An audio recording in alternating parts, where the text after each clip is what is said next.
Potentiometer. तो potentiometer क्या होता है, इसके बारे में बात कर लेते हैं थोड़ी सी। आप लोगों ने वोल्टमीटर के बारे में सभी ने सुना होगा, what is a voltmeter.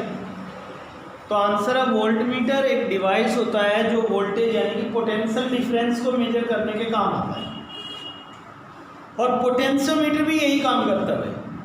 Potentiometer भी पोटेंशियल डिफरेंस को ही मेजर करने का काम करता है, लेकिन डिफरेंस दोनों में ये है कि पोटेंशियोमीटर एक्चुअल ईएमएफ मेजर करता है, जबकि voltmeter terminal potential difference measure. काम दोनों का ही वोल्टेज मेजर करने का है। Is it okay? मान लीजिए कोई सर्किट है, ये एक सेल लगा रखा है आपने, यहाँ एक रेजिस्टेंस है, आपने इसके क्रॉस रीडिंग निकालनी है, वोल्टमीटर लगा दिया, रीडिंग निकाल लोगे आप लोग यहाँ से। अगर आप वोल्टमीटर की जगह यहाँ पोटेंशियोमीटर लगाओगे तो वो भी आपको वही रीडिंग देगा जो वोल्टमीटर ने दी है, लेकिन फर्क दोनों में ये है कि वोल्टमीटर तो डायरेक्ट डिफ्लेक्शन देकर आपको बता देता है कितनी वैल्यू आने वाली है, जबकि पोटेंशियोमीटर में आपको थोड़ी सी कैलकुलेशन करनी पड़ेगी, मैथमेटिकल कैलकुलेशन करनी पड़ेगी। सो पोटेंशियोमीटर का काम क्या है? इसके 2-3 काम हैं, मैं वो दोनों तीनों स्टेटमेंट आपको लिखवा देता हूँ। लिखिए, potentiometer it is a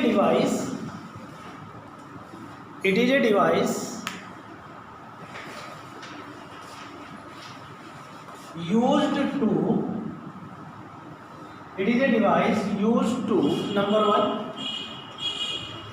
EMF of a cell, number 2 to compare the EMF of two cells,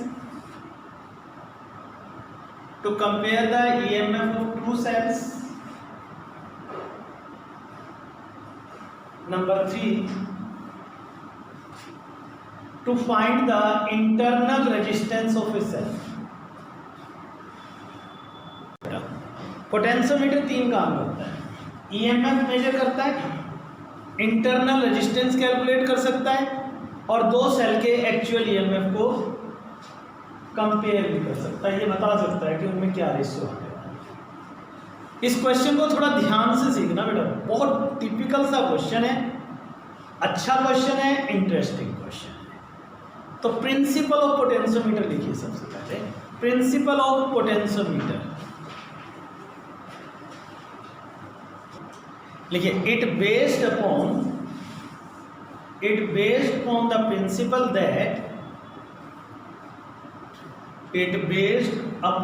principle that the potential across any portion of the wire is directly proportional to length of that portion of the wire provided a constant current passing through it। So see it now। इसकी definition को समझिए बेटा, ये क्या कहता है आपको। ये कहता है कि ये कोई वायर है, मान लो इस वायर के अक्रॉस जो पोटेंशियल ड्रॉप होगा वो इस वायर की लेंथ के डायरेक्टली प्रोपोर्शनल होगा। मतलब जितनी बड़ी लेंथ होगी वायर की उसके अक्रॉस उतना ही ज़्यादा पोटेंशियल होगा। Means V is directly proportional to L। V is directly proportional to L। अभी मैं आपको एक्सप्लेन करता हूँ इसे और डीप में, पहले एक बार इसका मैथमेटिकल फॉर्म निकाल लें हम। V is directly proportional to L। Proportionality का साइन हटाओगे तो क्या आ जाएगा, एक कॉन्स्टेंट आ जाएगा K इंटू L, और we can say V by L is always a constant. V by L हमेशा क्या रहेगा, एक कांस्टेंट रहेगा। और जब भी आप किसी टर्म को लेंथ से डिवाइड करते हो तो वो टर्म क्या कहलाती है बेटा, ग्रेडियंट कहलाती है। It means the potential gradient of a potentiometer is always constant. ये इसका दूसरा प्रिंसिपल है, या इसी प्रिंसिपल को दूसरे तरीके से लिखने का एक मेथड है। Is it okay? मतलब for a given potentiometer the potential gradient is always constant. Note कीजिए इसे आप सभी। एक छोटी सी लाइन और नोट कीजिए, अ पोटेंशियोमीटर, नोट करके लिखना इसे, a potentiometer is said to be more sensitive,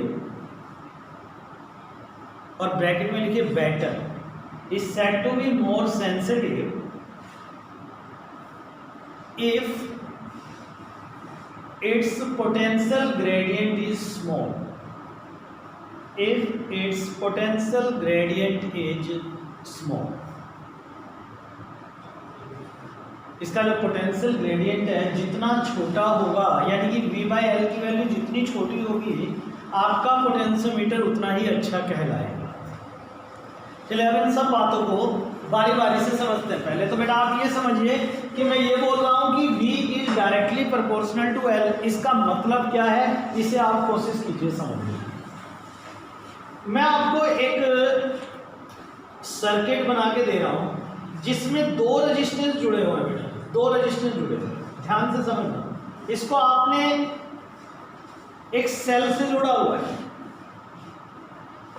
इस सेल का ईएमएफ E मान लीजिए, तो यहाँ जो पोटेंशियल डेवलप होगा उसे आप V1 और V2 मान लें। ओके, अब आपको मुझे ये बता के देना है कि मैं इसमें इस रेजिस्टेंस की लेंथ अगर बढ़ा दूंगा तो इसके अक्रॉस पोटेंशियल की वैल्यू पर क्या फर्क पड़ेगा। मेरा क्वेश्चन क्लियर हो गया ना आप सबको? देखिए जब आप V1 और V2 निकालते थे, इसका रेजिस्टेंस R1 और इसका रेजिस्टेंस क्या लेते थे आप, R2 लेते थे, और एक करंट I इसमें फ्लो हो गया और V1 की वैल्यू क्या निकाल दिया आपने, I इंटू R1 निकाल दिया। अगर मैं इस वायर की लेंथ को बढ़ा दूंगा तो बताइए ये रेजिस्टेंस पहले से ज्यादा होगा कि कम होगा? लेंथ बढ़ने से रेजिस्टेंस बढ़ेगा ना बेटा। जब अगर ये रेजिस्टेंस की वैल्यू बढ़ेगी, ये रेजिस्टेंस की वैल्यू बढ़ेगी तो इसके अक्रॉस जो पोटेंशियल है वो भी बढ़ेगा। भाई V equal to I R होता है ना, तो पोटेंशियल भी बढ़ेगा। यानी कि अगर आपने इस वायर की लेंथ बढ़ाई है तो इसके अक्रॉस जो पोटेंशियल ड्रॉप है वो भी इंक्रीज हो रहा है। यही मैंने यहाँ लिखवाया आपको कि एक वायर है, अगर इस वायर का आप इतना हिस्सा लेते हो, कम हिस्सा लेते हो, तो उसका रेजिस्टेंस भी कम है, और रेजिस्टेंस कम है तो उसके अक्रॉस पोटेंशियल भी क्या होगा, कम होगा। अगर आप ज्यादा हिस्सा लेते हो तो रेजिस्टेंस बढ़ जाएगा, और रेजिस्टेंस बढ़ जाएगा तो उसके अक्रॉस जो वोल्टेज है वो भी बढ़ जाएगा। बेटा कंफ्यूज मत करना, एक बात ध्यान से सुन लो, मैंने R1 प्लस R2 का सम कांस्टेंट रखा है। मान लो शुरू में R1 मेरे पास 10 ओम है, R2 भी 10 ओम है, टोटल 20 ओम है।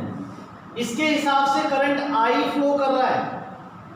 अब मैंने 10 ओम में से 2 ओम इसको दे दिया, 12 हो गया, ये 8 ओम रह गया, तो करंट तो अब भी वही रहेगा ना, प्रोडक्ट जो है वो चेंज हो जाएगी। बिल्कुल यहाँ पर वही चीज है, ये वायर है, अगर ये दो हिस्सों में बराबर बांट दो गया तो आधा रेजिस्टेंस इधर और आधा रेजिस्टेंस इधर हो गया, एक तरीके से दो रेजिस्टेंस सीरीज में हो गए। अगर आप वायर की लेंथ को बढ़ा दो मान लो, तो ये हिस्सा ज्यादा हो गया, ये हिस्सा कम हो गया, तो इस हिस्से का रेजिस्टेंस ज्यादा हो जाएगा, तो इसका मतलब इस हिस्से में ज्यादा वोल्टेज भी ड्रॉप आएगा।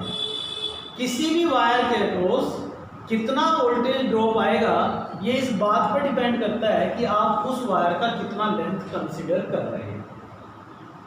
Is it okay? More is the length of the wire selected, more will be the potential drop across it. यानी कि पोटेंशियोमीटर के अंदर हम जो पोटेंशियल मेजरमेंट की बात करते हैं ना बेटा, वो लेंथ मेजरमेंट से करते हैं। तो अभी धीरे धीरे हम लोग पढ़ते जा रहे हैं इसकी थ्योरी, तो आपको क्लियर होती चली जाएगी, सारी बातें क्लियर होती चली जाएंगी। V is directly proportional to L, V by L is constant, okay? It should be small as possible। ये अपने माइंड में सेट करके चलिएगा। पहले मैं इसका प्रूफ आपको दे दूं, इसका प्रूफ देखिए, according to Ohm's law V equal to I into R होता है बेटा, V equal to I into R होता है, और R किसके बराबर होता है, rho into L by A. V R equal to rho L by A. Material fix है तो रेजिस्टिविटी फिक्स हो गई, क्रॉस सेक्शनल एरिया फिक्स हो गया। कांस्टेंट करंट की कंडीशन आपने लिखी है कि कंडीशन जो है वो करंट क्या रहना चाहिए, कांस्टेंट। तो यहां से आप देखो B directly proportional to L आ गया। This is the proof for its principle. Okay, 2 लाइनों का प्रूफ है, इसे नोट कर लीजिए, फिर आगे करवाता हूँ। पहले यहाँ से 1-2 क्वेश्चन करते हैं। एक बात ध्यान रखना सभी, पोटेंशियल ग्रेडियंट छोटा रहना चाहिए तो पोटेंशियोमीटर बेटर होगा। मैं आपको एक्सप्लेन कर दूंगा कुछ देर के बाद। फिलहाल हम इस बात के साथ चलते हैं कि V/L छोटा रहना चाहिए। एक क्वेश्चन जनरेट करें यहाँ से। सपोज करो मैं आपको कहता हूँ एक ग्राफ बनाओ बेटा V और L के बीच। ये कॉन्सेप्चुअल क्वेश्चन है जो एग्जाम में पूछे जाते हैं।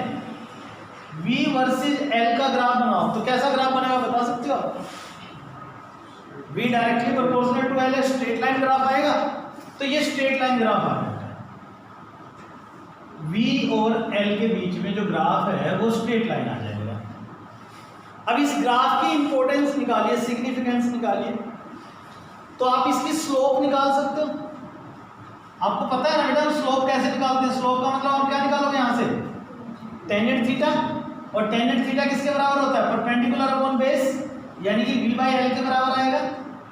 सो tan theta equal to V/L हो जाएगा। ये तो इस ग्राफ की स्लोप है। आप में से किसी को डाउट है बेटा इस क्वेश्चन को करने में, स्लोप निकालने में, तो किसी को कोई दिक्कत नहीं होगी।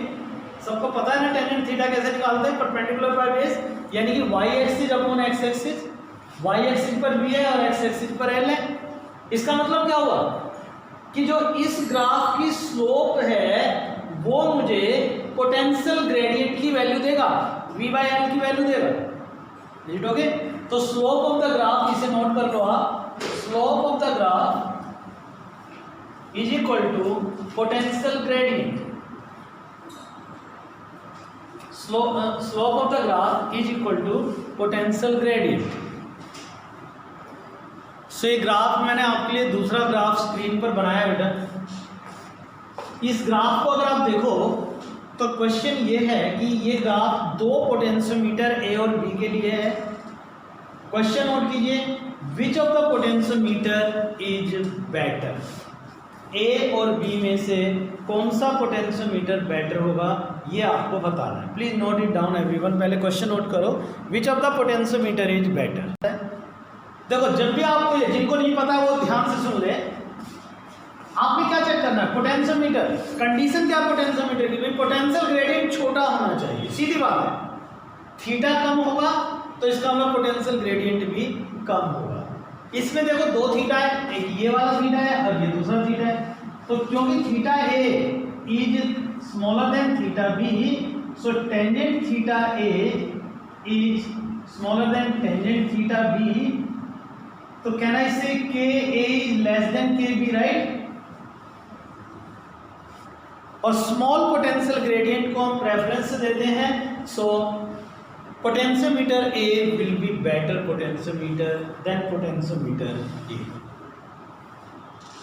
तो A पोटेंशियोमीटर बेटर होगा B से। अब यहां पर देखो, ये नोट हो गया होगा सभी का। अब यहां पर और सोचिए बेटा, क्वेश्चन, कई क्वेश्चंस बनते हैं सिंपली। अभी मैंने आपको पोटेंशियोमीटर की कंस्ट्रक्शन नहीं बताया, फिर भी हम बहुत सारे क्वेश्चंस के आंसर बड़े आराम से दे सकते हैं। सपोज करो, चलो पहले मैं एक छोटी सी बात, पहले कंस्ट्रक्शन ऑफ पोटेंशियोमीटर बताता हूँ, उसके बाद मैं यहाँ से और 1-2 क्वेश्चन की बात करूँगा आपसे। ये तो कॉन्सेप्ट क्लियर होगा सबको। कंस्ट्रक्शन लिखिए बेटा एक बार, कंस्ट्रक्शन ऑफ पोटेंशियोमीटर, एक हेडिंग डालो, कंस्ट्रक्शन ऑफ पोटेंशियोमीटर।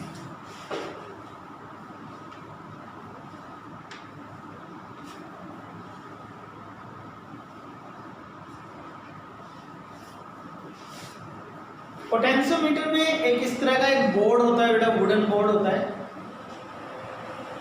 और पोटेंशियोमीटर में एक वायर यूज होती है जिसकी लेंथ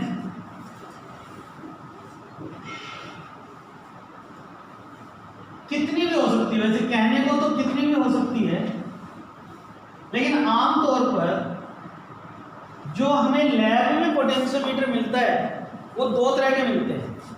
या तो वो 4 मीटर लेंथ के होते हैं या फिर वो 10 मीटर लेंथ के होते हैं। ओके, लेंथ देखो कैसे मेजर होती है, ये एक एंड है, यहाँ से लेंथ मेजर होगी 0 centimetre, 100 centimetre, 200 centimetre, 300 centimetre, 400 centimetre, 500 and 600 and so. यानी कि अगर ये 0 एंड है तो ये 100 सेंटीमीटर वाला है, ये 200 सेंटीमीटर है, ये 300 सेंटीमीटर है, ये 400 सेंटीमीटर है, ऐसे लेंथ बढ़ती है भाई इसकी। लेने को तो हम एक सिंगल वायर ले सकते हैं पूरी की पूरी, लेकिन अगर 10 मीटर लेंथ का पोटेंशियोमीटर हो तो आप अंदाजा लगा सकते हो उसकी लेंथ कितनी बड़ी होने वाली है। इस कमरे से ही बड़ी होगी। इस कमरे की लेंथ कितनी है, ज़्यादा से ज़्यादा 4 या 5 मीटर। तो आप लगाओ कितना बड़ा आपको पोटेंशियोमीटर चाहिएगा साइज में। इसीलिए हम वायर को क्या करते हैं, फोल्ड करते हैं ऐसे। लगभग 1-1.25 मीटर लंबा बोर्ड होता है और उस बोर्ड के ऊपर ऐसे 10 वायर बैंड करके लगा दी जाती है, तो ये पोटेंशियोमीटर बन जाता है। और यही है कंस्ट्रक्शन ऑफ पोटेंशियोमीटर। ये वायर कांस्टेंट है या मैग्नीट की होती है। मैं आपको कहूँ बेटा यहाँ एक पोटेंशियोमीटर बना दो तो बना दोगे, एक कंडक्टिंग वायर लो, बन गया पोटेंशियोमीटर, राइट। एक वायर लो, कोई भी वायर ले लो, कंडक्टिंग वायर। स्पेशली क्या है, ये कॉन्स्टेंटिन की लेते हैं आमतौर पर, वो इसीलिए लेते हैं क्योंकि इनकी रेजिस्टिविटी हाई लेकिन रेजिस्टेंस कम होता है। ओके, तो नहीं तो आपको कहना है यहाँ से बाहर से कॉपर वायर उठाओ, एक थिक कॉपर वायर उठाओ, तो बन गया आपका पोटेंशियोमीटर तैयार है। ओके, तो ये है पोटेंशियोमीटर आपका। अब पोटेंशियोमीटर में सिंपली क्या है, यहाँ एक स्केल लगा होता है बस लेंथ मेजरमेंट के लिए। अब सोचो tangent theta equal to v/l। Tangent theta यानी कि स्लोप यानी कि पोटेंशियल ग्रेडियंट छोटा होना चाहिए। पोटेंशियल ग्रेडियंट छोटा कैसे किया जा सकता है, आप सोचो। यहाँ पर 2 फैक्टर हैं, एक v है और एक l है। एक v है और दूसरा क्या है, l है। अगर मैं l को बड़ा कर दूं तो l को बड़ा कर दिया जाए तो पोटेंशियल ग्रेडियंट छोटा हो जाएगा। So now the first question, which of the potentiometer is preferred, a long wire potentiometer or a short wire potentiometer? okay, पहला क्वेश्चन नोट कीजिए या ये पॉइंट नोट कर लीजिए। a long wire potentiometer is preferred over a short wire potentiometer. It is because its length is large, so v/l is small. v/l is small. Now point number 2, what is v here? v क्या है? Is it applied voltage या वो voltage जो इस potentiometer wire के across develop हो रहा है? बोले बेटा, क्या ये अप्लाइड वोल्टेज है या वो वोल्टेज है जो इस वायर के ऊपर डेवलप हो रहा है? स्टेटमेंट पढ़िए आप सभी एक बार। मैंने कहा था आपको स्टेटमेंट पढ़ना है एक बार, please see the statement everyone. तो ये जो वोल्टेज है ना v, ये अप्लाइड वोल्टेज नहीं है, ये वो वोल्टेज है जो आप उस वायर के अक्रॉस ड्रॉप करवा रहे हैं। तो जितना इस वायर के अक्रॉस वोल्टेज ड्रॉप कम होगा उतना इसका पोटेंशियल ग्रेडियंट कम आएगा। Am I clear? तो आपने क्या प्रिकॉशंस रखनी है जब पोटेंशियोमीटर पर एक्सपेरिमेंट करेंगे, तो आपको हमेशा ये कोशिश करनी है कि इस वायर के अक्रॉस जो वोल्टेज ड्रॉप आ रहा है वो कम रहे। और सीधी बात है बेटा, वोल्टेज ड्रॉप अगर वायर के अक्रॉस आपने कम लेना है तो अप्लाइड वोल्टेज को भी आपने छोटा ही रखना है, क्योंकि वही तो वोल्टेज बढ़ के जाएगा ना भाई, वही तो वोल्टेज बढ़ के जाएगा। जो आप अप्लाई करोगे उसी का कुछ हिस्सा तो इसके बाद जाएगा ना। अगर आपने इसे किसी सर्किट में जोड़ा ही नहीं, किसी बैटरी से कनेक्ट ही नहीं किया, तो इसके बाद वोल्टेज कहाँ से आएगा? तो इसलिए अप्लाइड वोल्टेज को आपने क्या करना है, हमेशा छोटा रखने की कोशिश करनी है। Now see how it works. Heading डालिए, measurement of actual EMF of a cell. Measurement of actual EMF of cell. इसका डायग्राम देखिए बेटा, कंस्ट्रक्शन देखिए, स्टेप बाय स्टेप हर एक बात समझते जाइएगा। ये मान लीजिए आपका एक पोटेंशियोमीटर वायर है एक, अब मैंने एक सिंपल वायर ले लिया, इसकी लेंथ 2 मीटर भी हो सकती है, इसकी लेंथ 4 मीटर भी हो सकती है, इसकी लेंथ 50 मीटर भी हो सकती है, इसकी लेंथ 10 मीटर भी हो सकती है। अगर मैं लैब के पॉइंट ऑफ व्यू से बात करूं तो 4 मीटर या 10 मीटर लेंथ है। इसको मैंने एक सीधी वायर से रिप्रेजेंट कर, ओके। इस वायर में मैंने करंट पास करवाना है तो क्या लगाऊंगा मैं? एक सेल लगाऊंगा, हो गए। यहां आप ज्यादा से ज्यादा एक ऑन ऑफ स्विच लगा सकते हो कि भाई जब हम चाहे सेल को सर्किट में लगा दे, जब चाहे हटा दे, की हो गया। अगर आपको मान लो इस सेल के करंट को कंट्रोल करना है तो आप यहां पर एक वेरिएबल रेजिस्टेंस लगा दो, जिसे आप रियोस्टेट कहते हैं। ये E हो गया, ये K, और ये एक रियोस्टेट हो गया जिसके रेजिस्टेंस को मैं स्मॉल r मान लेता हूं। बोलो ये सर्किट समझ में आ रहा है आपको? ये पूरी वायर है, पूरी की पूरी वायर। इस पूरी वायर की लेंथ मान लो L है, स्मॉल l, और इस पूरी वायर का अपना रेजिस्टेंस स्मॉल r है। अपना रेजिस्टेंस क्या है? Small r। बोले मेरी बात क्लियर हो रही है ना आपको? तो can you tell me what is the value of current passing through this wire? इस वायर में कितना करंट होगा? देखो बड़ा सिंपल सा क्वेश्चन है बेटा ये। अब मुझे एक बात बताओ, इस सर्किट में टोटल कितने रेजिस्टेंस है? 2। ये सर्किट कुछ ऐसा नहीं हो गया, एक सेल है और इसको मैंने 2 रेजिस्टेंस से जोड़ दिया, एक कैपिटल R और एक small r। Can you tell me the value of current है? E upon R plus R, okay. तो करंट इन द सर्किट या current in the wire, current in the wire I equal to E upon R plus R। जुटोगे? आपने V equal to K L यानी कि V by L equal to K, ये calculate करना है। दोबारा से पूछ रहा हूं आपसे, what is V? Applied voltage या वो वोल्टेज जो इस वायर के पास है, वो वोल्टेज जो इस वायर के पास है, राइट? तो अब what is the potential drop across this wire? Simple, आपको वही क्वेश्चन है करंट इलेक्ट्रिसिटी से रिलेटेड। अगर मैं ये कहूं कि इसके अक्रॉस कितना वोल्टेज डेवलप होगा, कैन यू टेल मी? दोनों रेजिस्टेंस सीरीज में है, सीरीज में क्या चीज सेम रहती है? करंट। तो what is the voltage across it? I into small r। तो voltage across the wire, voltage across the wire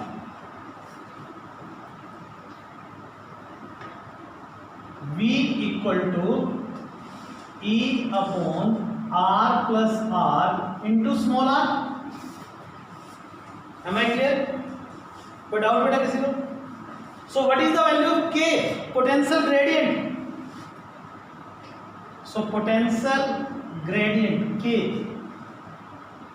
K की वैल्यू किसके बराबर होती है बेटा? V by L के बराबर। What is the length of the wire? Small l।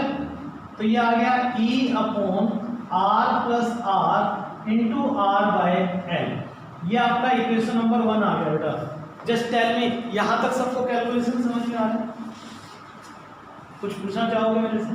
पहले यहां तक नोट करो। एक बात ध्यान रखना, जब आप ये डायग्राम बना रहे हो तो नीचे ना 3-4 लाइनों का स्पेस जरूर छोड़ के चलना। मुझे अभी इसको पूरा करना है सर्किट में, okay? Please make it up to here, calculation कीजिए आप सब। चलिए शुरू करते हैं। अब देखो, जिस सेल का आपको क्या करना है? ईएमएफ पूरे सेल मेजर करना है। जिस सेल का ईएमएफ आपको मेजर करना है, उस सेल को हम यहां कनेक्ट करेंगे, यहां इस एंड पर। जिधर आपने इस सेल का ईएमएफ, इस सेल का पॉजिटिव जोड़ा था, ये जो सेल है ना, ये वाला सेल, इसको हम कहते हैं driver cell. Why it is called driver cell? Because it drive the circuit, it provide the current to the circuit. Is it okay? जिस सेल का ईएमएफ आपको मेजर करना है वो सेल आप यहां कनेक्ट करेंगे। मान लीजिए इस सेल का ईएमएफ है आपका V डैश, इसको आप गैल्वेनोमीटर से जोड़ेंगे और एक जॉकी से, एक एंड जॉकी से, और जॉकी को इस वायर के ऊपर स्लाइड करवाएंगे और कोशिश करेंगे बैलेंस लेंथ निकालने की। बैलेंस लेंथ समझते हो ना? वो पॉइंट ढूंढेंगे जहां गैल्वेनोमीटर कोई डिफ्लेक्शन शो नहीं होता। बट ये क्वेश्चन बड़ा सिंपल सा है, मैं आपको बताता हूँ। पहले इसे जनरल वे में समझिए आप। पोटेंशियल ग्रेडियंट का मतलब क्या है? के की जो वैल्यू निकाली है आपने, इसका मतलब क्या है? इसका सीधा मतलब है पोटेंशियल पर यूनिट लेंथ। मतलब समझ रहे हो आप? इसको वर्ड में समझिए बेटा। इसका मतलब है कि यूनिट लेंथ पे कितना वोल्टेज काम कर रहा है। मान लो पोटेंशियल ग्रेडियंट की वैल्यू 10 वोल्ट पर मीटर है। 1 मीटर लेंथ पे 10 वोल्ट वोल्टेज काम कर रहा है, तो 4 मीटर लेंथ पे कितना वोल्टेज काम करेगा?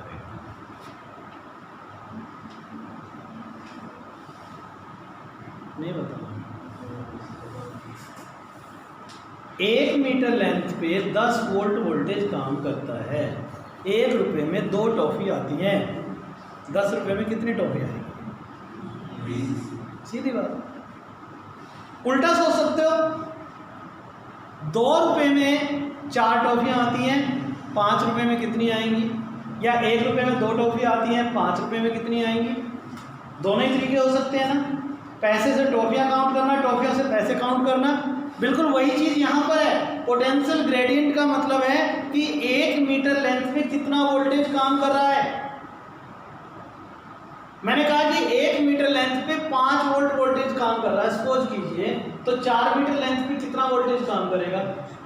20 वोल्ट काम करेगा। उल्टा सोचा जाए कि भाई 2 वोल्ट वोल्टेज काम कर रहा है 2 मीटर लेंथ पे, तो 3 वोल्ट के लिए कितनी लेंथ चाहिए? 3 मीटर चाहिए। बिल्कुल सिंपल यही तो है। आपने के निकाला, इसका सीधा मतलब है कि आपने ये पता लगा लिया कि यूनिट लेंथ पे कितना वोल्टेज काम कर रहा है, और मुझे V डैश वोल्टेज चाहिए। तो क्या करूँगा? 1 मीटर पे 1 वोल्ट काम कर रहा है, 1 मीटर पे 2 वोल्ट काम कर रहा है, या 2 वोल्ट के लिए मुझे 1 मीटर चाहिए, तो 4 वोल्ट के लिए कितना चाहिएगा?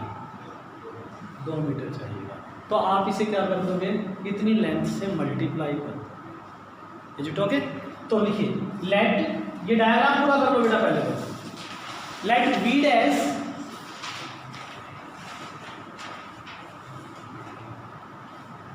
V dash be the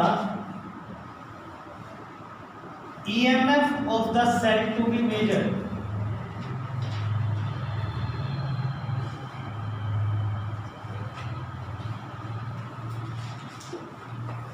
ठीक है, अभी मैं आपको इसको एक और तरीके से समझाता हूँ। ये है क्या बेसिकली, इनको सेल की फॉर्मेशन में बताऊंगा आपको। ठीक है, आगे लिखिए, now move the jockey on the wire, now move the jockey on the wire and note the balance length. Note the balance length. Let it will be L dash. Let it will be L dash. Therefore V dash equal to K dash. अब बताओ, मैं ऐसे लिख सकता हूँ, तो K तो constant रहेगा ना बेटा, K तो फिक्स रहेगा ना भाई। मैं चाहे 50 वोल्ट की वैल्यू निकाल लूँ तब भी K वही रहना है। मैंने कहा 1 मीटर पे 1 वोल्ट वोल्टेज काम करता है, 50 वोल्ट की वैल्यू निकालूंगा तब भी K वही रहेगा, 100 वोल्ट की निकालूंगा तब भी वही रहेगा, 40 मीटर लेंथ के लिए वोल्टेज निकालूंगा तब भी K वही रहेगा। है ना क्लियर? तो K will remain same for the whole circuit now. तो K की ये वाली वैल्यू आप यहाँ पुट कर दो, तो V डैश किसके बराबर आ जाएगा? E upon R plus R into R by L into L dash. ये फॉर्मूला बन गया बेटा to measure the EMF of a cell. पहले आप इसे नोट कर लीजिए, then I will explain you कि हम लोग पढ़ने क्या जा रहे हैं। जब आप ये सर्किट बनाते हो, तो इस सर्किट के अंदर जो स्मॉल के है ये फिक्स है। इस स्मॉल के की वैल्यू ये वाला सर्किट डिजाइन करके देता है। इस सर्किट से मुझे पता लगता है कि यहाँ कितना पोटेंशियल ग्रेडियंट काम कर रहा है, यानी कि 1 मीटर लेंथ पे कितना वोल्ट वोल्टेज काम कर रहा है। अब बड़े आराम से आपको पता लग जाएगा। मैंने कहा कि यहाँ 1 मीटर लेंथ पे 1 वोल्ट वोल्टेज काम कर रहा है और ये सेल मेरा 3 वोल्ट का है, तो बताओ लेंथ कितनी आएगी? नहीं बता पाओगे। 1 वोल्ट के लिए कितनी लेंथ काम कर रही है? 1 मीटर। तो 3 वोल्ट के लिए कितनी लेंथ काम करेगी? ये आपका एल डैश है भाई। 1 वोल्ट पर मीटर क्या है? के वैल्यू है ना, के वैल्यू है ना। 1 वोल्ट पर मीटर के है ना, बोलिए हाँ है ना, के है ना। उसके बाद आपको वी डैश पता लग गया, एल डैश पता लगा लोगे, एल डैश पता लग गया कि वी डैश पता लगा लोगे। उल्टा सीधा दोनों तरीके से क्वेश्चन हो जाएगा। मैं रिपीट कर रहा हूँ, के की वैल्यू को कौन डिसाइड कर रहा है? देखो के की वैल्यू को कौन से फैक्टर आ रहे हैं? ये वाले फैक्टर आ रहे हैं, ये वाले फैक्टर आ रहे हैं। हालांकि ये के वैल्यू इस पर भी उतना ही एप्लीकेबल है जितना इस अपर पार्ट में। Is it okay? बोले मेरी बात क्लियर हुई सबको? कुछ पूछना चाहते हैं? रिमेंबर इट, के वैल्यू आपकी चेंज नहीं होती during the calculation. Upper part में V equal to K L apply होगा, लोअर पार्ट में V dash equal to K L dash apply होगा। के की वैल्यू को ये वाला हिस्सा सेलेक्ट करके देता है और के की वैल्यू इस वाले हिस्से में अप्लाई होती है। जब आप न्यूमेरिकल करोगे तो के की वैल्यू यहाँ से, अगर मान लो कोई इंफॉर्मेशन आपको यहाँ पर दे रखी हो तो यहाँ से के निकाल के इधर यूज किया जा सकता है क्या? बिल्कुल किया जा सकता है। और यहाँ के पता हो तो इस के को यूज करके आप निकाल कर इधर यूज कर सकते हैं। ये बात बताइए, ये पॉइंट सबको क्लियर हो गया? अब आ जाइए के की वैल्यू को एडजस्ट करने के बाद, अभी कुछ देर पहले मैंने आपको ये कहा था कि v को अगर हम कम कर दें तो k छोटा हो जाएगा। v को कम कर दें तो k छोटा हो जाएगा, ठीक है? तो k को छोटा करना, देखो k को मैं कम करना चाहता हूँ, v को कम करूंगा। v को कम करने का मतलब है मैं r को क्या करूंगा? बढ़ाऊंगा। r को क्या करूंगा? बढ़ाऊंगा। यानी कि इस रेजिस्टेंस को बढ़ा दूं तो क्या होगा? इस रेजिस्टेंस को बढ़ा दूं तो क्या होगा बेटा? सर्किट में करंट कम हो जाएगा। सर्किट में करंट कम हो जाएगा तो ये V कम हो जाएगा, ये V कम हो जाएगा तो K कम हो जाएगा, और K कम हो जाएगा तो इसका मतलब हमारा पोटेंशियोमीटर बेटर कहलाएगा। इट मींस जब आप पोटेंशियोमीटर पर एक्सपेरिमेंट करोगे तो रेजिस्टेंस की वैल्यू को आप सेलेक्ट करेंगे, रेजिस्टेंस की वैल्यू को बढ़ा लेंगे, छोटा लेंगे। अब एक बात और बताइए यहाँ पर कि हम K की वैल्यू को छोटा रखते हैं, इससे हमें बेनिफिट क्या होगा? बहुत मोटे शब्दों में समझिए। मैंने आपको कहा K की वैल्यू 1 वोल्ट पर मीटर है। मुझे एक सेल जिसका पोटेंशियल 0.1 वोल्ट है, इसकी मेजरमेंट करनी है, तो बताइए लेंथ कितनी आएगी? 1 मीटर लेंथ पर 1 वोल्ट पोटेंशियल काम कर रहा है, तो 0.1 वोल्ट के लिए कितनी लेंथ चाहिएगी आपको? 0.1 मीटर यानी कि 10 सेंटीमीटर। Is it okay? तो 0.1 वोल्टेज के लिए मुझे 10 सेंटीमीटर वायर चाहिए, और 0.01 वोल्ट के लिए 1 सेंटीमीटर आ जाएगी, 1 सेंटीमीटर लेंथ चाहिए। अब दूसरा एग्जाम्पल सोचिए कि मेरे पास एक K वैल्यू है जो कि 10 वोल्ट पर मीटर की है।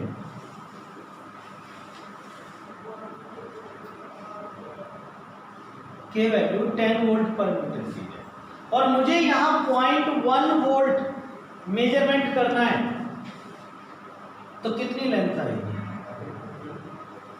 कितनी लेंथ है? 1 सेंटीमीटर। 1 सेंटीमीटर। ओके, 1 मीटर पे 10 वोल्ट है, तो 0.1 वोल्ट के लिए 1 सेंटीमीटर, यानी कि लेंथ बहुत छोटी हो गई। समझना बेटा इस बात को, 1 सेंटीमीटर लेंथ को मेजर करना ज़्यादा आसान है या 10 सेंटीमीटर लेंथ को ऑब्जर्व करना ज़्यादा आसान है? आई होप कि आप समझोगे इस बात को कि 10 सेंटीमीटर को ऑब्जर्व करना ज़्यादा आसान है एज कंपेयर टू 1 सेंटीमीटर। और अगर आप और छोटे लेवल पर चले जाओगे, यानी कि 0.01 पर जाओगे, तो मिलीमीटर में लेंथ आनी शुरू हो जाएगी। इट मीन्स कि पोटेंशियल ग्रेडियंट जितना ज़्यादा होगा उतनी छोटी वोल्टेज मेजर करने में हमें ज़्यादा प्रॉब्लम आएगी।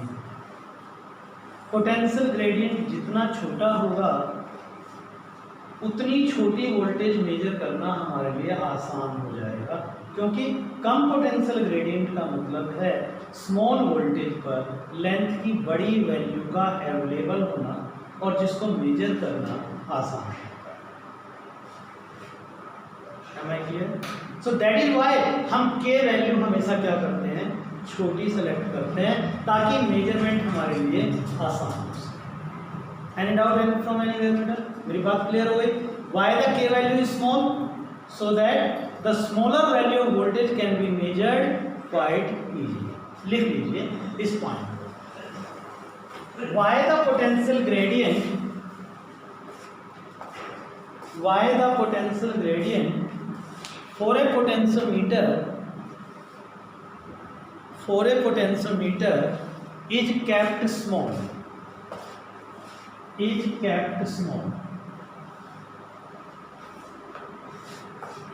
आंसर लिखिए। so that we can measure, it is kept small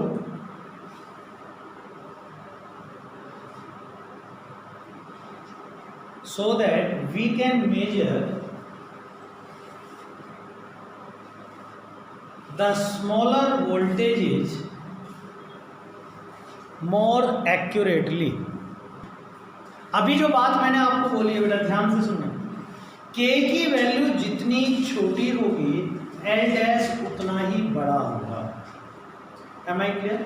balance length उतनी ही बड़ी होगी, K छोटा मतलब बैलेंस लेंथ बड़ी। आप इसको यहां से भी समझ सकते हो, यहां से भी। सपोज कीजिए आपने ये सेल लिया है V डैश, ये सेम है, मैं 2 पोटेंशियोमीटर ले रहा हूं A एंड B।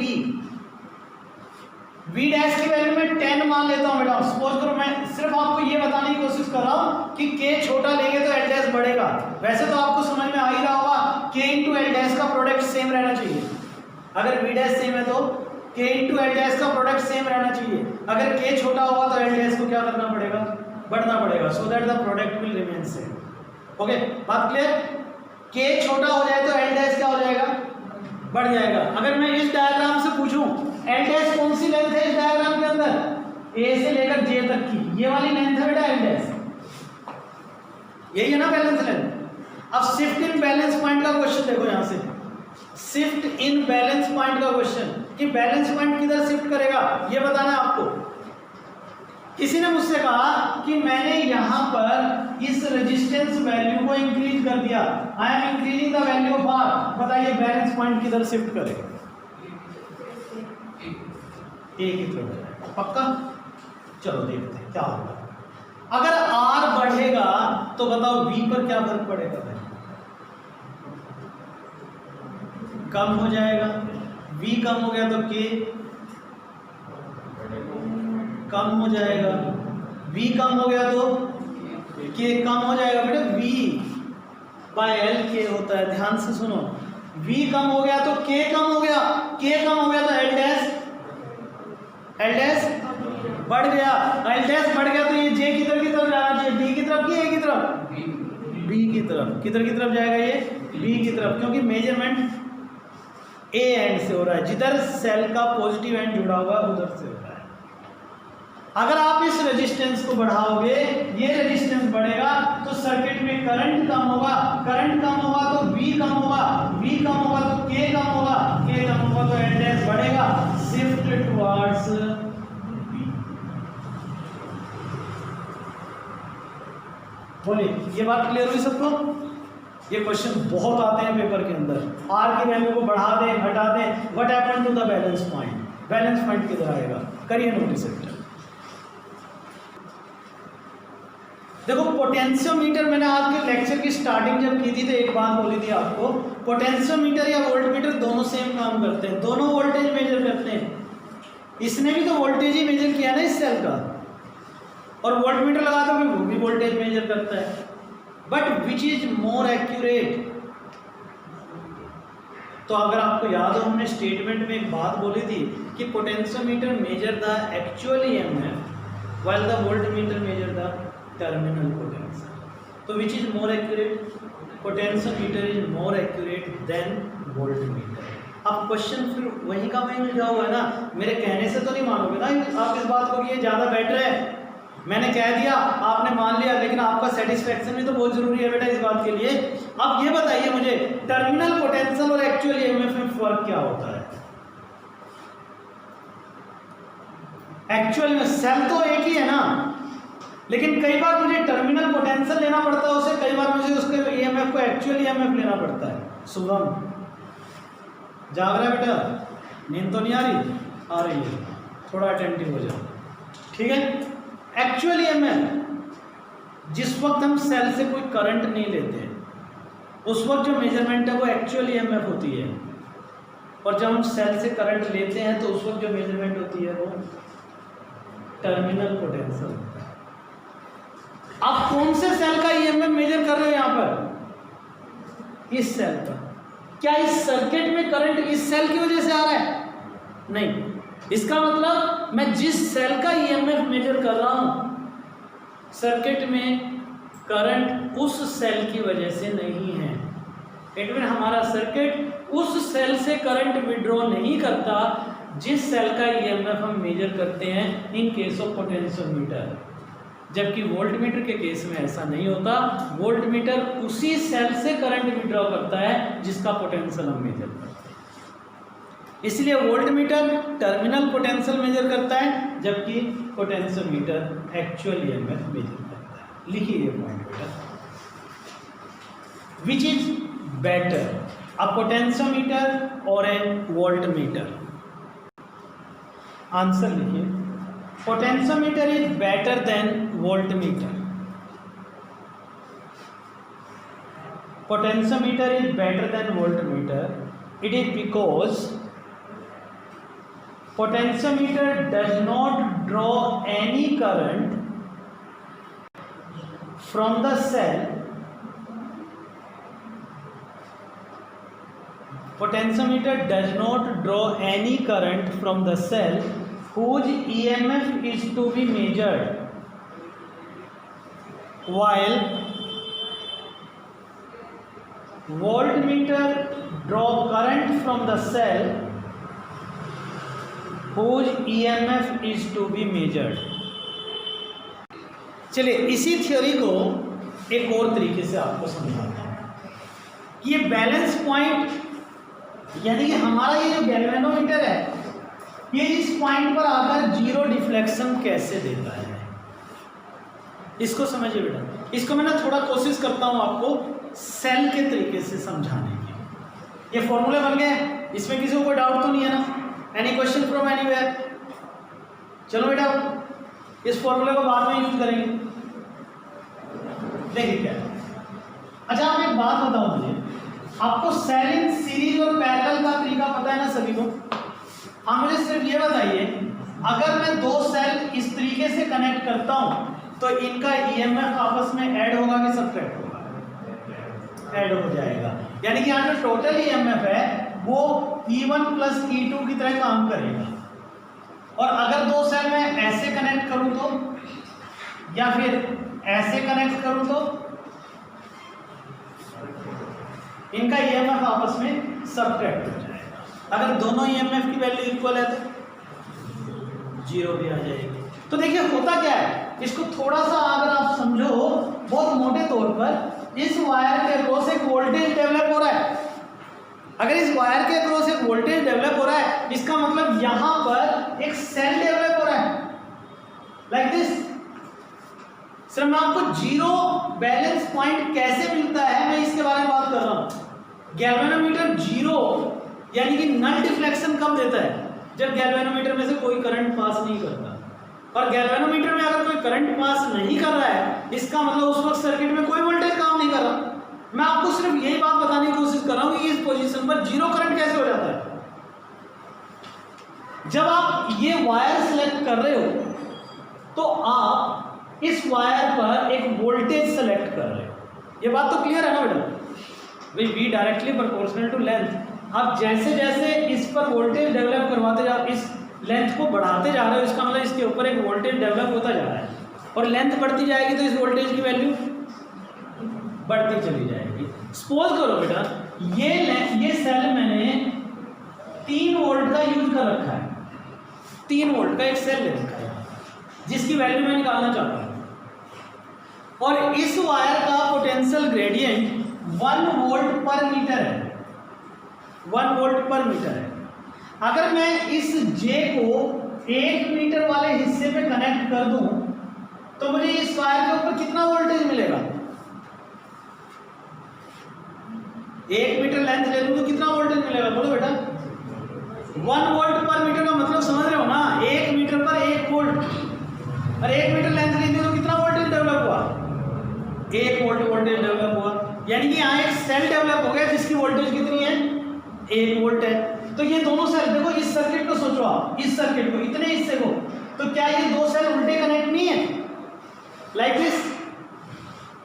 तो यहाँ टोटल ईएमएफ कितना काम कर जाएगा? अगर ये 3 वोल्ट का, ये 1 वोल्ट का, तो कितना वोल्टेज काम कर गया यहाँ पे? 2 वोल्ट। अगर मैं इसे 2 मीटर लेंथ वाली पोर्शन में ले जाऊं तो बोले कितना वोल्टेज डेवलप होगा इस पर? 2 वोल्ट। अब कितना वोल्टेज काम कर गया?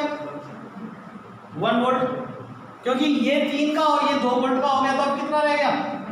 1 वोल्ट। और अगर मैं इसे 3 मीटर पर ले जाऊंगा तो 3 वोल्ट, ये 0 वोल्ट शो करेगा, 0 वोल्ट शो करेगा। इसका मतलब सर्किट में कोई वोल्टेज नहीं है, वोल्टेज नहीं है तो सर्किट में कोई करंट नहीं है। और मुझे यहाँ पर क्या मिलेगा? बैलेंस पॉइंट मिलेगा।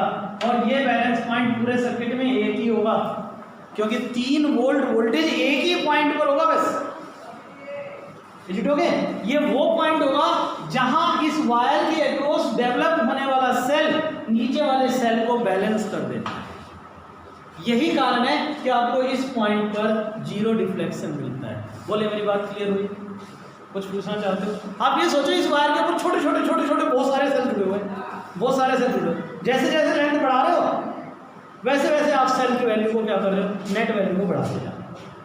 That's why we are getting a zero deflection at point G. अब बताइए, कुछ पूछना है तो आप। वन मोर पॉइंट, थोड़ा ध्यान से देखो। जब आप आपकी बुक देखोगे ना तो कई बुक में आपको यहाँ एक और रेजिस्टेंस जुड़ा हुआ मिलेगा, R'। ये रेजिस्टेंस और आपको मिल सकता है। सो इस R' के आने से क्या सर्किट पे कोई फर्क पड़ेगा? तो आंसर कोई फर्क नहीं पड़ेगा। ये R' इस सर्किट पे या बैलेंस लेंथ पे कोई इफेक्ट नहीं डालता। तो फिर ये R' हम क्यों लगाते हैं यहाँ पर? अगर मैं आपसे पूछूं किसी भी सर्किट में रेजिस्टेंस का पर्पज क्या होता है? To control. तो इस R' का मकसद भी यही है कि गैल्वेनोमीटर में ज़्यादा करंट पास ना हो। ये हिस्सा इसके पैरेलल में है, पैरेलल में वोल्टेज सेम रहना है बेटा, उन्होंने बैलेंस कर लेना है। लेकिन अगर इस लाइन का रेजिस्टेंस ज़्यादा होगा तो इस लाइन में करंट कम पास करेगा, करंट कम पास करेगा तो गैल्वेनोमीटर में करंट कम जाएगा, तो हम गैल्वेनोमीटर को प्रोटेक्ट कर सकते हैं।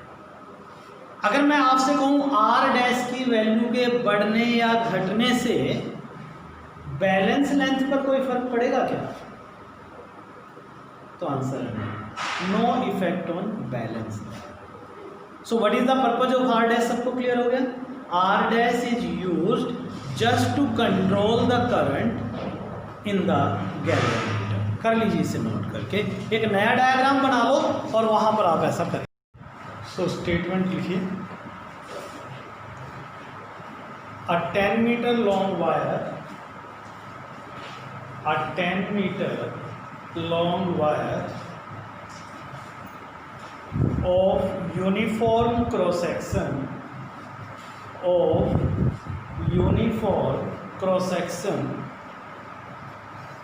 and 20 ohm resistance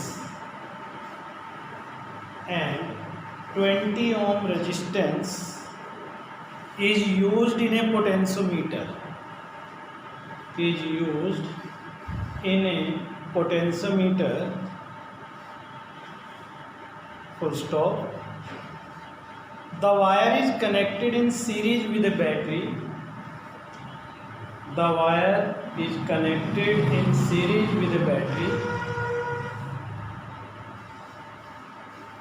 5 volt with an external resistance, battery 5 volt with an external resistance of 480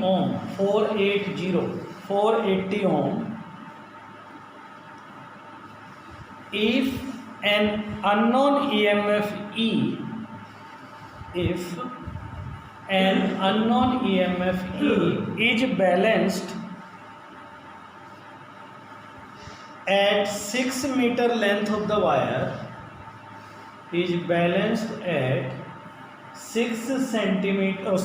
meter length of the wire, then calculate number 1 potential gradient of the potentiometer,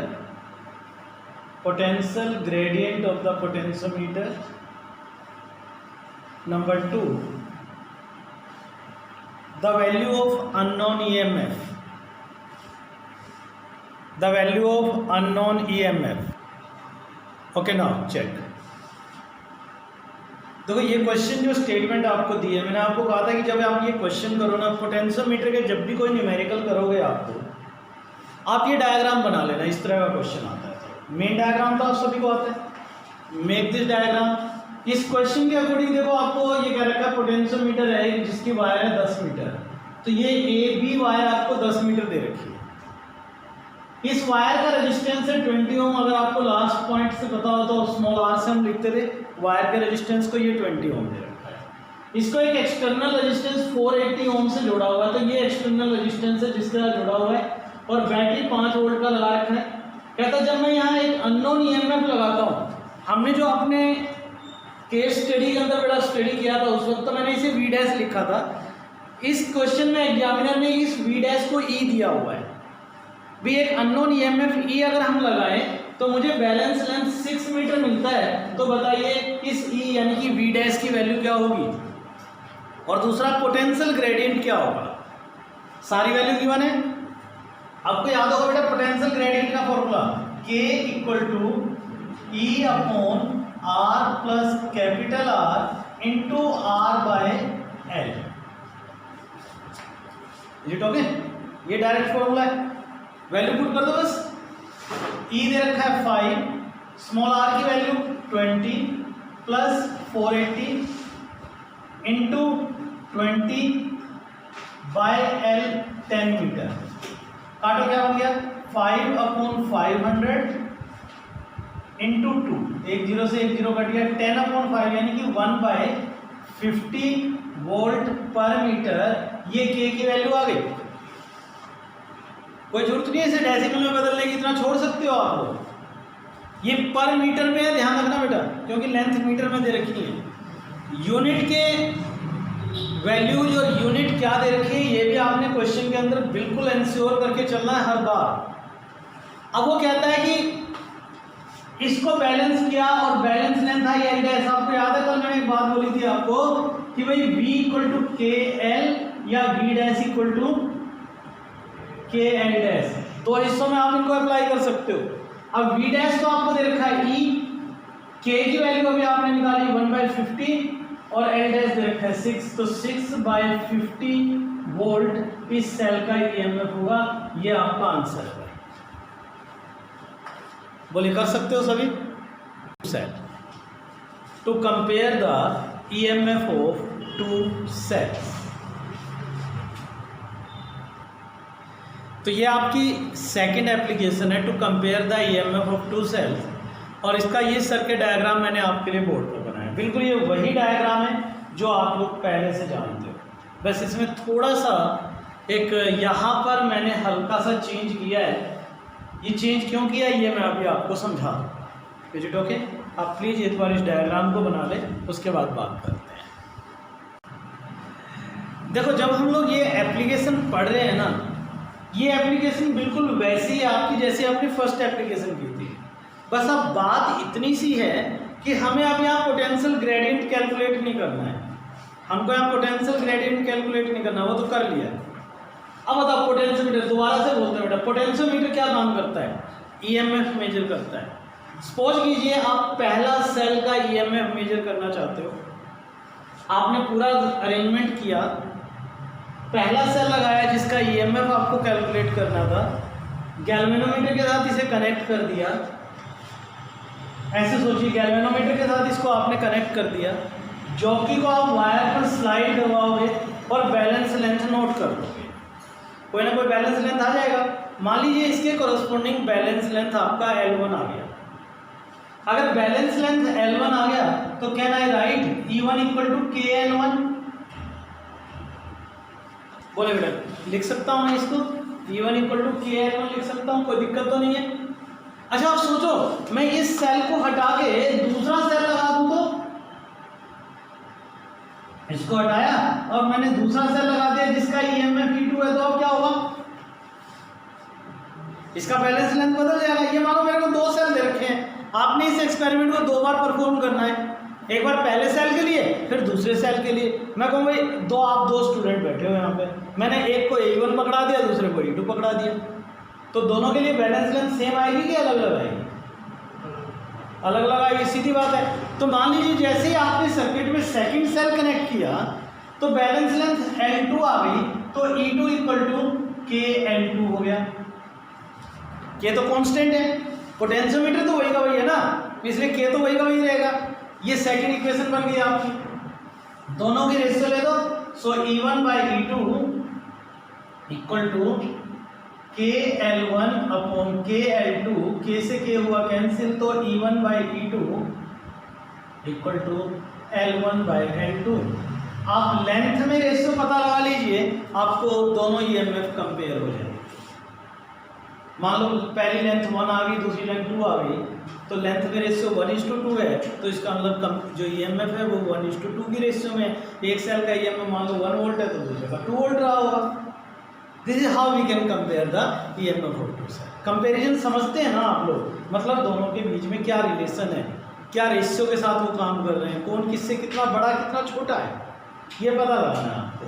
can you do it ना? इसे note कर लीजिए बेटा। अब इसको लिखना कैसे ये देखिए आपने, इसको कैसे लिखना है। आप इस डायग्राम को डबल सेल के साथ लगा दो। मान लो आपको बोर्ड एग्जाम में इस क्वेश्चन को करना है तो आप कैसे करोगे? इनको नेमिंग कर लो 1 2 3। ये सर्किट पूरा हो गया। सबसे पहले क्या लिखोगे? Connect 1 and 2, move the jockey on the wire, note the balance length, let it will be L1। Is it okay? Then we know E1 equal to KL1। Now connect 2 and 3, भाई इसको हटा दो, इसको कनेक्ट कर दो, and move the jockey again on the wire and note the balance length, let it will be L2। Then we know E2 equal to KL2। दोनों की ratio ले दो, आपका आंसर आ जाएगा। ओके, मैं लिखवा देता हूँ, आप लिख लीजिए सर। ये क्वेश्चन है आपके लिए। A potentiometer wire of length 1 metre is connected to a driver cell of EMF 3 volt as shown in diagram। अभी मैं आपके लिए डायग्राम बोर्ड पर बनाता हूँ। Full stop. When a cell of EMF 1.5 volt is used, In the secondary circuit, the balance point is found to be 60 centimeter. The balance point is found to be 60 centimeter. On replacing this cell,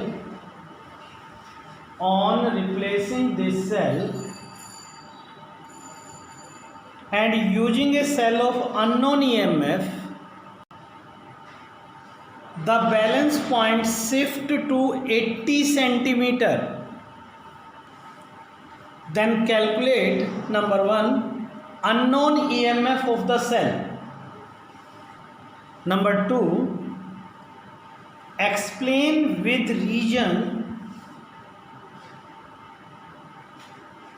within the circuit. Explain with region within the circuit works if the driver cell is replaced. If the driver cell is replaced with a cell of EMF 1 volt. ये diagram है बेटा इस question के लिए, इसे note करिए और कोशिश कीजिए कि आप इसे कर सकें। ओके, सॉल्यूशन देखिए बेटा इस क्वेश्चन का।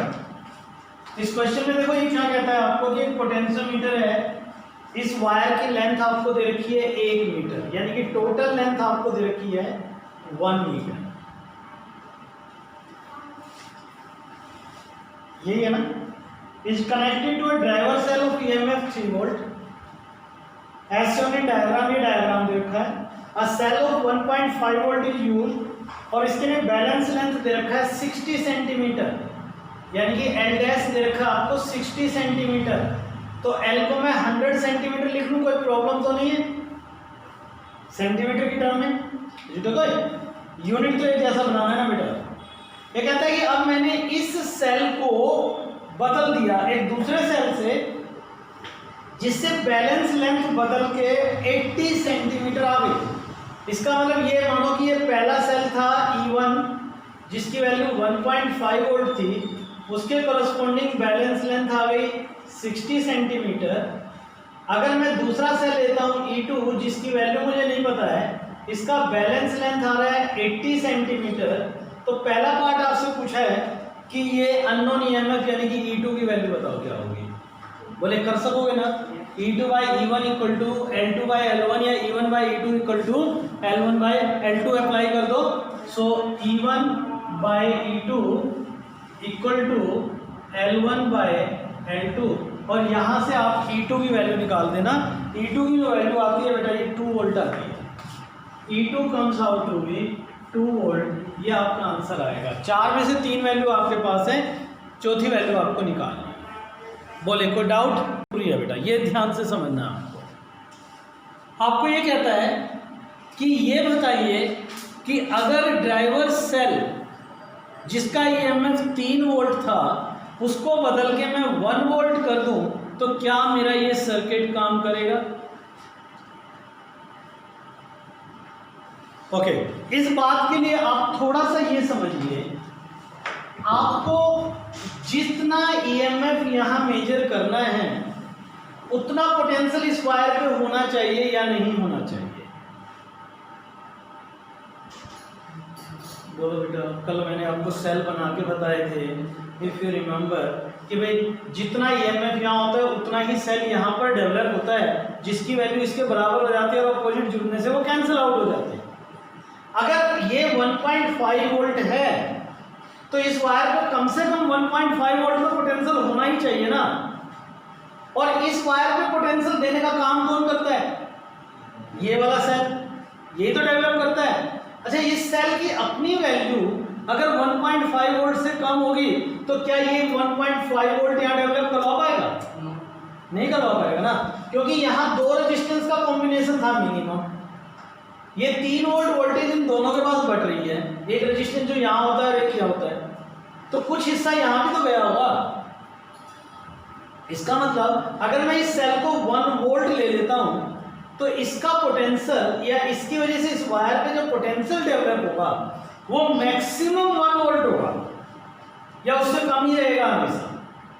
और अगर ये पोटेंशियल 1 वोल्ट होगा या उससे कम होगा तो मैं इस ईएमएफ को मेजर नहीं कर पाऊंगा, क्योंकि मुझे बैलेंस लेंथ अवेलेबल नहीं होगा। सीधी सी बात करें तो ड्राइवर सेल का ईएमएफ हमेशा इस सेल के ईएमएफ से ज़्यादा होना चाहिए। Am I clear? तो सेकंड पार्ट का आंसर सबको क्लियर हुआ कि अगर मैं सेकंड सेल का ईएमएफ 1 वोल्ट लगता हूं तो हम इस सर्किट से वर्क नहीं करवा पाएंगे। That is our answer. So लिख लीजिए आंसर बेटा। देखो क्वेश्चन मैंने आपके लिए ये बोर्ड पर जनरेट किया, पहले आप इसको जरा सिंपली समझिए। मैं अगर आपको ये कहता हूँ कि मैंने एक पोटेंशियोमीटर ए और बी के बीच में कनेक्ट किया, तो ये पोटेंशियोमीटर कौन से सेल का ईएमएफ मेजर करेगा? E1 सेल का ईएमएफ मेजर करेगा। अगर मैं इसे ए और सी के बीच में कनेक्ट करता हूं तो मुझे कितने सेल का यानी कितना ईएमएफ मेजर करेगा? E1 प्लस E2, दो सेल सीरीज में जुड़े हुए हैं, ईएमएफ ऐड हो जाएगा तो ये E1 प्लस E2 की वैल्यू मुझे देगा। तो जब मैंने इसे ए और बी के बीच में कनेक्ट किया इस क्वेश्चन के अंदर, मुझे बैलेंस लेंथ मिला 200 centimetre. It means E1 EMF काम कर रहा था K इंटू L1 और L1 की वैल्यू आपको 200 सेंटीमीटर दे रखी है। जब मैंने इसे A और C के बीच में कनेक्ट किया, ये क्वेश्चन मैंने आप लोगों के लिए जनरेट किया था कि भाई पहले मैंने क्या किया, दो सेल लगा रखे हैं और A और B के बीच में पहले पोटेंशियोमीटर लगाते हैं तो 200 सेंटीमीटर लेंथ मिलता है। A और C के बीच में लगाते हैं तो मुझे 100 सेंटीमीटर लेंथ मिलता है। तो आपने E1 बाई E2 की वैल्यू निकालनी है। तो जब मैंने A और B के बीच में कनेक्ट किया, बैलेंस लेंथ L1 आ गया, ईएमएफ E1 काम कर रहा है।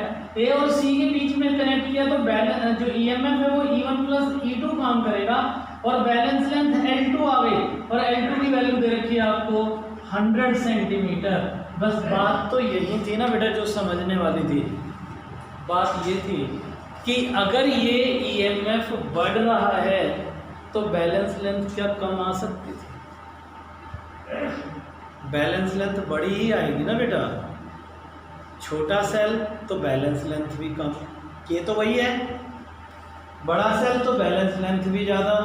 तो यहाँ बैलेंस लेंथ ज़्यादा आनी चाहिए थी। जो मैंने पहले 400 लिखा था वो बदल के 100 इसीलिए लिखा कि एक बार आप क्वेश्चन कर लें, हो सकता है कि आप में से कोई इस बात को पकड़ ले। लेकिन पता नहीं मुझे कि आप लोगों ने ये बात पिक की है कि नहीं की है। तो ये रॉन्ग स्टेटमेंट है, ये 100 नहीं हो सकता। अब मैं इसे चेंज कर रहा हूँ, मान लीजिए 400 सेंटीमीटर है, ये 400 हो गया। कुछ भी हो सकता है, 200 से ज़्यादा होगा, सीधी बात है। अब आपके लिए क्वेश्चन आसान हो गया है। दोनों की रेशियो ले दो, E1 plus E2 by E1 equal to KL2 upon KL1। वो तो किसी को भी ऊपर नीचे रखा जा सकता है ना, कोई प्रॉब्लम तो नहीं है ना। अब सोल्व कीजिए ऐसे। देखो क्या मैं इसे लिख सकता हूँ 1 plus E2 by E1 equal to K से K कैंसिल हुआ, L2 400 और ये 200, 400 by 200 it comes out to be 2:1। तो E2 बाई E1 किसके बराबर आ जाएगा? E2 by E1 equal to 2 minus 1। ये तो 1:1 आ रहा है भाई। This answer comes out to be 1:1। ये आंसर आपका। ये क्वेश्चन मैंने आपके लिए बोर्ड पर लिखा है। इस क्वेश्चन के अंदर देखिए, जब मैं पोटेंशियोमीटर को A और B के बीच में ऐसे कनेक्ट करता हूँ तो मुझे बैलेंस लेंथ 500 सेंटीमीटर मिलता है। अगर ऐसे कनेक्ट करता हूं तो मुझे बैलेंस लेंथ 200 सेंटीमीटर मिलता है। आपने E1 बाई E2 की वैल्यू निकाल कर दे दी है। Do it everyone please. Solution check कर लीजिए सर। देखिए जब आप पोटेंशियोमीटर को इस तरीके से कनेक्ट करते हो तो कितना ईएमएफ काम करेगा बोलेंगे? E1 plus E2। तो E1 plus E2 equal to K into 500। ये पहला इक्वेशन बन जाएगा। जब आप इस तरीके से कनेक्ट करोगे तो कितना ईएमएफ काम करेगा? E1 minus E2। E2 minus E1 तो नहीं कर दोगे ना? अच्छा E2 माइनस E2 E1 से बड़ा होता तो तब E2 माइनस E1 कर देते। तो अब E1 माइनस E2 हो गया। So E1 minus E2 equal to K into 200। ये सेकेंड इक्वेशन आ गया। अब आप इन दोनों की रेशियो ले लो और E1:E2 की वैल्यू निकाल लीजिएगा, ये आपकी जिम्मेवारी है। मेथड आपको बता दिया है, कैलकुलेशन आप चेक कर। To find the internal resistance of a cell, किसी भी सेल का इंटरनल रेजिस्टेंस निकालना है। अगर आपको याद हो internal resistance of a cell का formula R=E/V - 1 into capital R। This was the formula for internal resistance. Okay, याद है आप सभी को? इंटरनल रेजिस्टेंस का जब डेरिवेशन हमने किया था तो ये फॉर्मूला अप्लाई किया था। एक बार इन सभी टर्म्स को ध्यान से समझ लो। What is E? Actual EMF। What about V? Terminal potential. R जो रेजिस्टेंस हम लोग सर्किट के अंदर यूज करते हैं, small r internal resistance. Is it okay? Circuit बनाइए आप। ये वही एक पोटेंशियोमीटर वायर हो गया AB, इसमें आपने उसी तरीके से एक सेल लगा दिया, की ऑन ऑफ हो गया, एक रेजिस्टेंस R लगा लिया आपने, ये R हो गया, ये EMF हो गया, ये की हो गई, की हो गई। अब जिस सेल का EMF मेजर करना है वो यहाँ पर आपने यूज किया, इसके EMF को मैं E' मान लेता हूँ।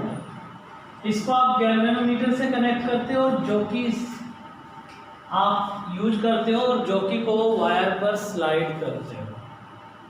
Is it okay? ये डायग्राम बनाओ आप सभी, इसके बाद आगे चलते हैं। अच्छा, अब आप ये देखिए, इस क्वेश्चन के अंदर थोड़ा सा ना कई बार कंफ्यूजन होता है। पहले मैं वो कंफ्यूजन आप लोगों को क्लियर कर दूं। ये जो EMF यहाँ यूज किया हुआ है, ये कौन सा EMF है? ये ड्राइवर सेल वाला EMF या ये वाला सेल का EMF? नो, इस सेल का काम तो सिर्फ सर्किट में करंट देने का है।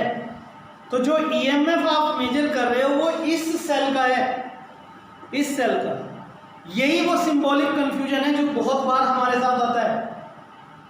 तो आमतौर पर हमने क्या किया कि इस सर्किट की नेमिंग हमने ये R की टर्म में लिखे हुए हैं, इस वायर के रेजिस्टेंस को स्मॉल r लिखा हुआ है, और इधर लोअर पोर्शन की जो सिंबल है हम उनको E', R' की टर्म में लिख सकते हैं।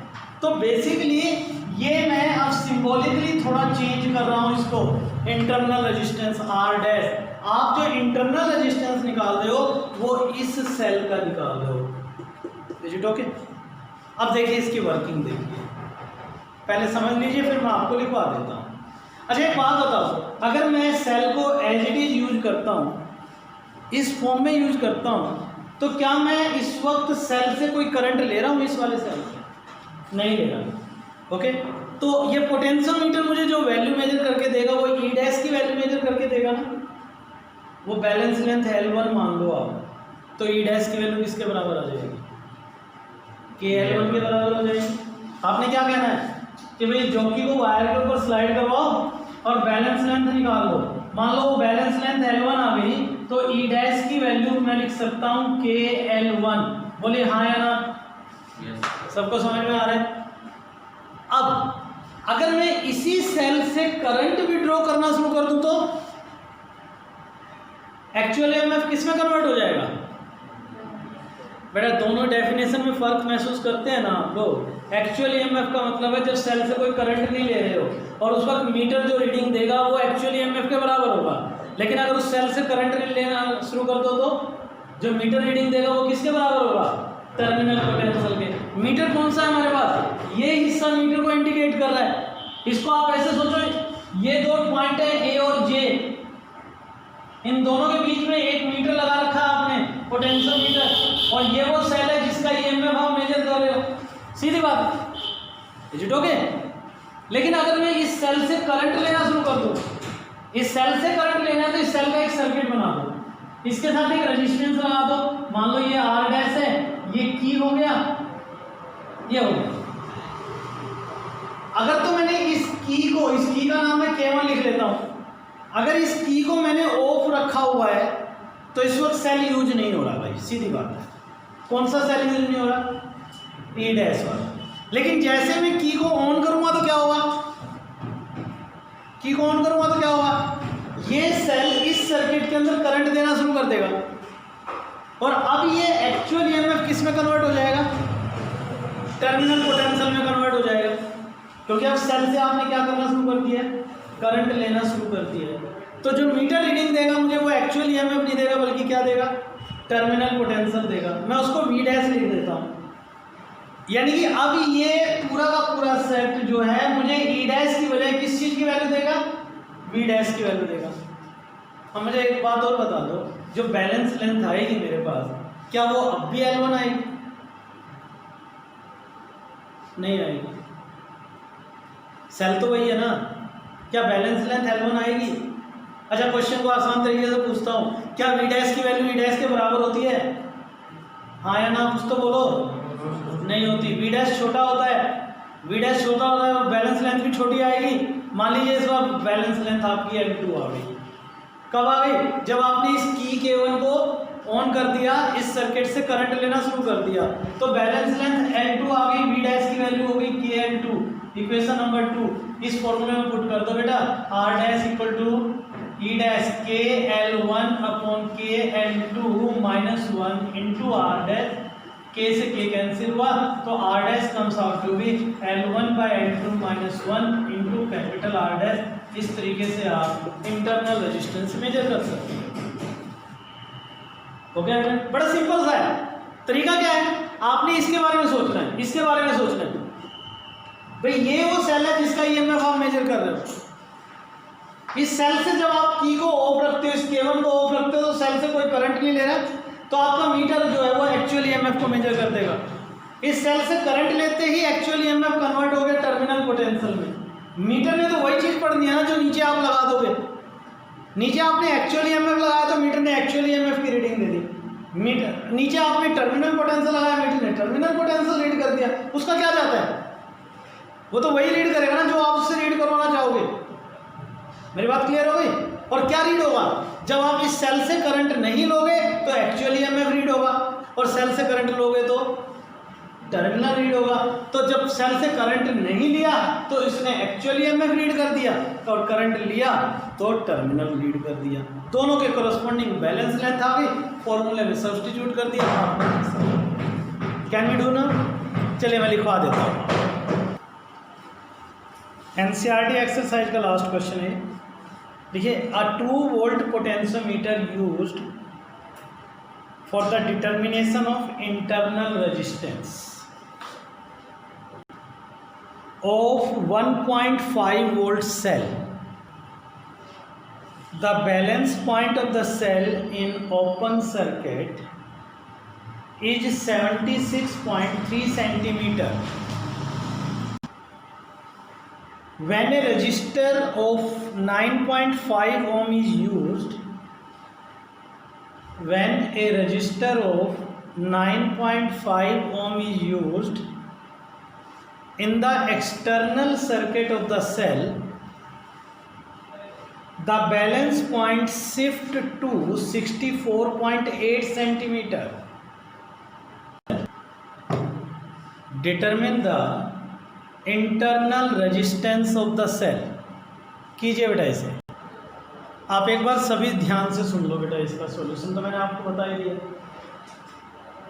2 वोल्ट पोटेंशियोमीटर, इसका मतलब है वो जो ड्राइवर सेल है ना, वो 2 वोल्ट का लगा रखा है आपने, उसको यूज कर रहे हो आप 1.5 वोल्ट का ईएमएफ का जो सेल है उसका इंटरनल रेजिस्टेंस निकालने के लिए। जब आप उस सेल को ओपन सर्किट में लेते हो, ओपन सर्किट का मतलब समझते हैं ना आप सभी, कि जब आप उससे कोई करंट नहीं ले रहे हो तो L1 कितना आ रहा है, जो लेंथ आ रही है बैलेंस लेंथ, वो 76.3 सेंटीमीटर। जब आप सर्किट में कोई करंट नहीं ले रहे होते तो उस वक्त जो ईएमएफ होता है वो एक्चुअल ईएमएफ होता है, ये हम सभी जानते हैं, ठीक है। लेकिन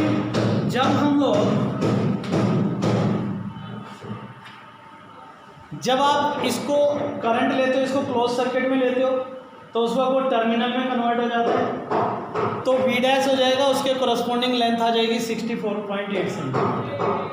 R डैश दे रखा है 9.5 ओम, इस फॉर्मूले में पुट कर दो, स्मॉल r की वैल्यू आ जाएगी। ओके, ऐसे करना है बेटा। इसे सोचिए, ये इंटरनल रेजिस्टेंस निकालने का आपने डायग्राम बनाया हुआ है, और इस लाइन में अगर मैं आपसे पूछूं कि V डैश की इक्वेशन क्या होगी, तो बड़े आराम से आप ये बना लोगे। और I डैश की इक्वेशन क्या होगी, I dash equal to E dash upon R dash plus R dash, where R dash is the internal resistance of this cell। यहाँ तक तो किसी को कोई डाउट नहीं है।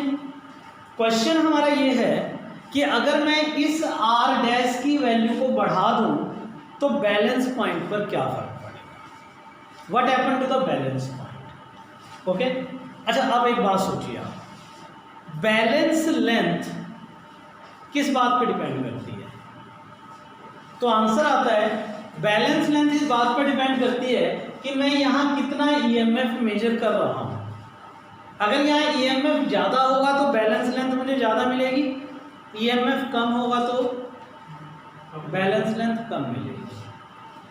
अब इस वक्त ये की ऑन है और मान लीजिए मेरी बैलेंस लेंथ L1 आ रही है बेटा, की ऑन है और बैलेंस लेंथ L1 आ रही है। कब? जब मैंने ये R डैश रेजिस्टेंस और ये E डैश और स्मॉल r डैश वैल्यूज रखे हुए हैं। अब सोचिए आप, अब इमेजिन कीजिए ये ऑलरेडी सेटअप है, एक बैलेंस लेंथ मुझे L1 मिल रही है। अब मैं इस सेटअप में थोड़ा सा चेंज करता हूँ। चेंज करने पर आप ये देखिए कि क्या V डैश की वैल्यू पहले से ज़्यादा आएगी। अभी ये L1 इस V डैश के करस्पॉन्डिंग आ रहा है, की ऑन किया हुआ आपने, सर्किट के अंदर करंट है। बोले ये बात सबको क्लियर है ना? अगर मैं इस की को ऑन करूंगा तो ये जो मेरा मीटर है वो ई डैश की बजाय वी डैश को मेजर करेगा। इस बात से एग्री करते हो ना आप सभी? आ जाइए अब आपने सिर्फ ये बताना है कि वी डैश की वैल्यू पहले से ज़्यादा हो जाएगी कि कम हो जाएगी। अगर मैं इस आर डैश को इंक्रीज कर देता हूं तो बोले बेटा आई डैश में क्या फर्क पड़ेगा? घट जाएगा। आई डैश कम हो जाएगा। अगर आई डैश कम हो जाएगा तो what happen to the V dash? बढ़ जाएगा। और वी डैश बढ़ जाएगा तो बोलो बेटा बैलेंस लेंथ पे क्या फर्क पड़ेगा? बढ़ जाएगी। बैलेंस लेंथ यानी कि L1 डैश जो है वो इंक्रीज हो जाएगा। और अगर ये बैलेंस लेंथ इंक्रीज होगी तो बोलिए जे पॉइंट किधर जाना चाहिए? बी की तरफ की ए की तरफ? बी की तरफ। तो शिफ्ट